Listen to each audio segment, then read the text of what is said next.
Max Blessed Holloway fights Jose Scarface Jr. Aldo for the UFC Featherweight Championship of the World this coming Saturday. Feels like I've said that not too long ago.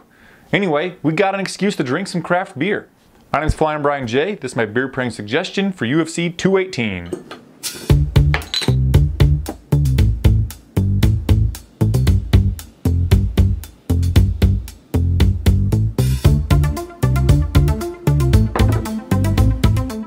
Time Portal Breakfast Brown Ale by Kansas Territory Brewing.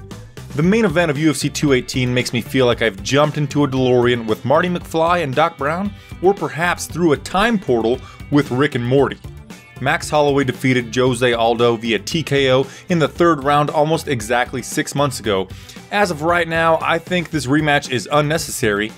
I know, this fight was booked mostly because Frankie Edgar had to pull from the fight due to injury, but if I actually had a time machine or a time portal, I would go back in time and prevent Frankie Edgar from breaking his orbital bone.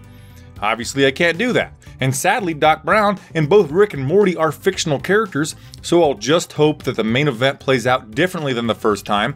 Not necessarily with a different result, just different ebbs and flows in the fight that would make it more exciting this time around. I'll also sip on a couple tasty Time Portal Breakfast Brown Ales while I watch the amazing violence that will be Alvarez vs. Gaethje, Overeem vs. Ngannou, and Cejudo vs. Pettis. If I actually had a time portal or a DeLorean, I would go into the future, find out the result of this fight, come back, tell you guys it so we could both turn our life savings into a lot of money. Anyway, in the end, I don't care what you go with adult beverage wise. Bud Light, Coors Light, Guinness, Blue Moon, puff on that Chiba, just please do it responsibly. Cheers.